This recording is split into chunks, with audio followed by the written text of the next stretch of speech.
வணக்கம் மக்களே. இப்போ நம்ம என்ன பார்க்க போகிறோம்னு கேட்டிங்கன்னா, ரொம்ப வித்தியாசமான முறையில் ரொம்ப டேஸ்ட்டான பீட்ரூட் பொரியல் தான் பார்க்க போகிறோம். ஒரு ஸ்பூன் கடுகு, ஒரு ஸ்பூன் கடலைப்பருப்பு, 2 காஞ்ச மிளகா, ஒரு 10 பூண்டு பல்ல இடிச்சு வச்சுருக்கேன், 3 வெங்காயம்,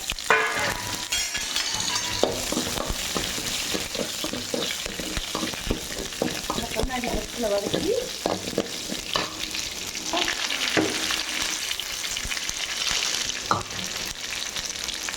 ஒரு மீடியம் சைஸ் தக்காளியை உரன்னு அரைச்சி வச்சுருக்கேன்.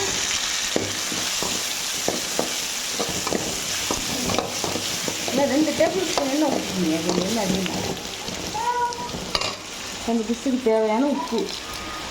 அடுத்தது நம்ம பெரிய சீவலில் சீவி வச்சுருக்கிற ஒரு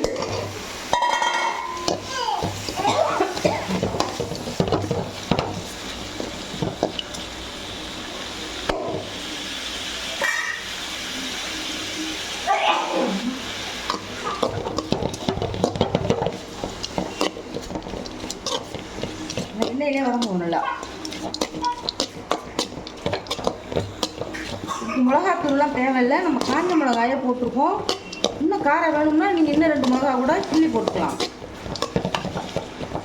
வெங்காயத்தை பெருசு பெருசாக இருந்து போட்டுக்கணும்.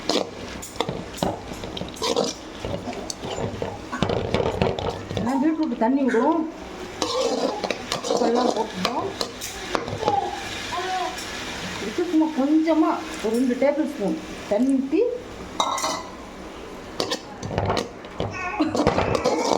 சீபி போட்டிருக்கிறதுனால சீக்கிரம் வெந்துடும். இப்படியாக அரிஞ்சாங்க கொஞ்சம் 10 நிமிஷம் வேணும்.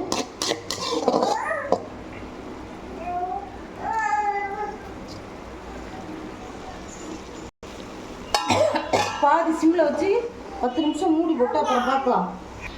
இப்போ பீட்ரூட் வெந்துகிட்ருக்கு பாருங்கள். ஒரு 3 பத்தை தேங்காய் போட்டிருக்கேன், ஒரு அரை ஸ்பூன் சோம்பு, இதை போட்டு கொஞ்சம் குறப்பாக அரைச்சிக்கலாம்.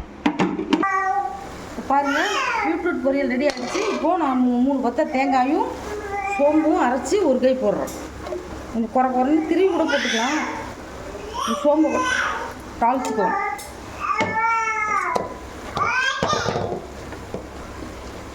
நல்லா குழம்பு வச்சுக்குவோம். இந்த சாதத்துலேயும் போட்டு பிசைஞ்சு சாப்பிட்லாம். பீட்ரூட் பொரியல் வந்து கார குழம்புக்கு நல்லாயிருக்கும். சாம்பாரை விட கார குழம்புக்கு நல்லாயிருக்கும். சப்பாத்தி வச்சு சாப்பிட்லாம்.